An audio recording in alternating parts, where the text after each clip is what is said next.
ആഹാ ഇരിക്കെ.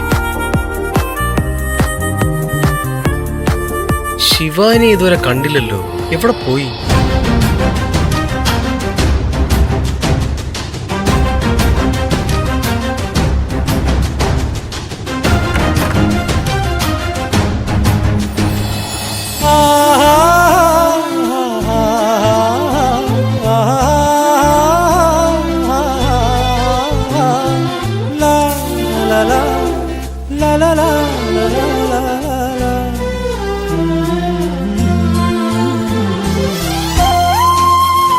ശിവാനി,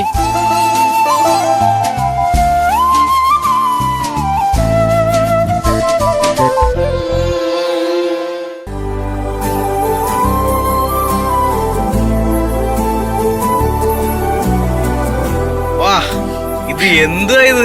കാവിലെ ഭഗവതി നേരിട്ട് വന്ന് നിൽക്കുന്ന. കളിയാക്കിയതാണല്ലേ? കളിയാക്കിയതല്ല ശിവാനി, ഇന്നത്തെ ബർത്ത്ഡേ ഫംഗ്ഷനിൽ ഹൈലൈറ്റ് ആവാൻ പോകുന്ന നീയാ. സൂപ്പർ സാരി, അതുപോലെ ഇത് നിനക്ക് നന്നായിട്ട് ചേരുന്നുണ്ട്. ഗംഭീര ലുക്ക്. Thank you. ഒരു പുതുപ്പണിനെ പോലെ ഉണ്ട് കാണാൻ. പ്രണവ് ഒട്ടും മോശമല്ല. നമ്മള് രണ്ടുപേരും കൂടി ചേർന്ന് ഇപ്പൊ ഒരു ഫോട്ടോ എടുത്ത് കഴിഞ്ഞാലേ വേണമെങ്കിൽ അത് കല്യാണ ഫോട്ടോ എന്ന് പറയാം. കാരണം ഒരു മണവാളന്റെ സന്തോഷവും പ്രസരിപ്പൊക്കെ ഉണ്ട്.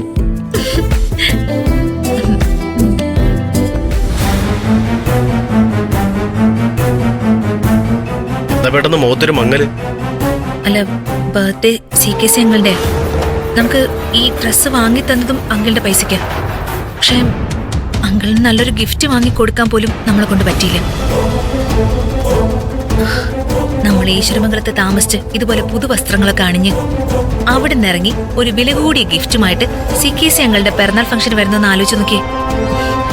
അതിന്റെ സന്തോഷം ഇതിന്റെ 1000 മടങ്ങ് കാണില്ലേ? ഇപ്പോഴത്തെ ഈ ഗതികെട്ട അവസ്ഥ, നല്ലൊരു സമ്മാനം വാങ്ങിച്ചു കൊടുക്കാനുള്ള പൈസ പോലും നമ്മുടെ കയ്യിലില്ല. പ്രണവിന്റെ എല്ലാ അക്കൗണ്ടുകളും ഗൗതം ബ്ലോക്ക് ആക്കി.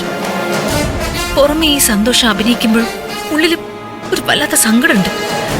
ഞാനതൊന്നും പുറത്ത് കാണിക്കുന്നില്ലെന്നേ ഉള്ളൂ. ഈ ഗതികേടാക്കാൻ മാറും. കേസിൽ നമ്മൾ ജയിക്കും. ഈശ്വരമംഗലം ഗ്രൂപ്പ് ഓഫ് കമ്പനീസും ഇനി നമ്മുടേതായിട്ട് മാറാൻ അധികകാലം ഇല്ല ശിവാനി. CKC അങ്കിളും ആന്റിയും ഇപ്പൊ നമുക്ക് തരുന്ന സ്നേഹം ഇതിന്റെ 10 മടങ്ങായിട്ട് നമ്മൾ തിരിച്ചു കൊടുക്കും. ജ്യോതിയുടെ പിറന്നാളല്ലേ വരുന്നേ? ആ പിറന്നാൾ ഇവിടുത്തെ ഏറ്റവും വലിയ റിസോർട്ട് എടുത്ത് അവിടെ വെച്ച് നമ്മൾ ആഘോഷിക്കും. അത് നമ്മുടെ ഫുൾ ചെലവിൽ. അന്ന് ജ്യോതി ആന്റിക്ക് മാത്രമല്ല, CKC അങ്കിളും നമ്മളൊരു സമ്മാനം കൊടുക്കും. എന്നും ഓർത്തിരിക്കാൻ പറ്റുന്ന വിലപിടിപ്പുള്ളൊരു സമ്മാനം. ഈ പ്രണവ് ഇങ്ങോട്ട് കിട്ടിയതൊന്നും തിരിച്ചു കൊടുക്കാതെ ഇരുന്നിട്ടില്ല. അത് ദ്രോഹമായാലും സ്നേഹമായാലും.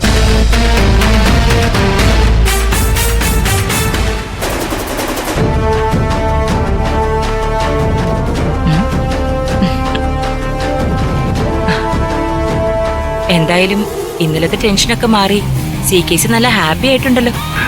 അത് ഈ പിറന്നാൾ ദിനത്തിന്റെ ഒരു വൈബാണ് ജ്യോതി. എന്തൊക്കെ പറഞ്ഞാലും നമ്മൾ ഈ ഭൂമിയിലേക്ക് പിറന്നു വീണ ദിവസമല്ലേ. ഏത് പ്രായക്കാരും എല്ലാം മറന്നൊരു കുഞ്ഞായി മാറും. ഏത് വലിയ ടെൻഷനുകൾക്കിടയിലും അറിയാതെ എവിടെയോ ഒരു സന്തോഷം ഉള്ളിൽ നിറയും. രാവിലെ തന്നെ CKC മനോഹരമായിട്ട് സംസാരിക്കുന്നുണ്ടല്ലോ. Anyway, many happy returns of the day my dear. Thank you dear. ഈ സമയത്ത് പ്രണവും ഗൗതമും കൂടി ജയിലിലായിരുന്നെങ്കിൽ ഈശ്വരമംഗലം തകർത്ത് തരിപ്പണമാക്കാൻ പൂർണ്ണമായും എനിക്ക് വിജയിക്കാൻ കഴിഞ്ഞിരുന്നെങ്കിൽ ഇതിലും സന്തോഷത്തോടെ, ഇതിനേക്കാൾ ആർഭാടത്തോടെ ഞാൻ ഈ പിറന്നാൾ കൊണ്ടാടിയനെ. കണക്കുകൂട്ടലുകളിലെ ചില ചെറിയ പിശകുകൾ അതെന്റെ വിജയത്തിലേക്കുള്ള ദൂരം കുറച്ച് നീട്ടിക്കളഞ്ഞു. അതോർത്ത് എന്റെ പിറന്നാൾ കുട്ടി ടെൻഷൻ ആവണ്ട. ഇനി എന്റെ പിറന്നാൾ വരുന്നുണ്ടല്ലോ. ആ ഫംഗ്ഷൻ നമുക്ക് CKC പറഞ്ഞതുപോലെ തന്നെ ആഘോഷിക്കാം. ടെൻഷനേ വേണ്ട. 2 ആജന്മ വിഡ്ഢികൾ നമ്മുടെ അടിമകളായി നമുക്കൊപ്പം ഇവിടെ ഉണ്ടല്ലോ. അവരെ വെച്ച് തന്നെ നമ്മൾ ഗൗതമിന് നിധിക്കും മണി കെട്ടും. ഉപയോഗം കഴിഞ്ഞ പ്രണവിന്റെയും വഴി മരണത്തിലേക്കോ ജയിലിലേക്കോ ആയിരിക്കും. പിന്നെ മൂഷിക സ്ത്രീ വീണ്ടും മൂഷിക സ്ത്രീയായി ശിവാനി അവളുടെ വീട്ടിലേക്കും മടങ്ങും.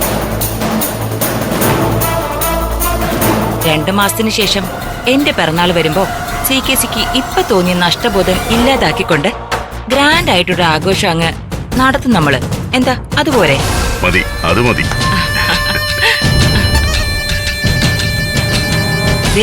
നോക്ക്, ഇന്ന് CKC വേണം എന്റെ സീമന്ത രേഖയിൽ കുങ്കുമം ചാർത്തി തരാൻ.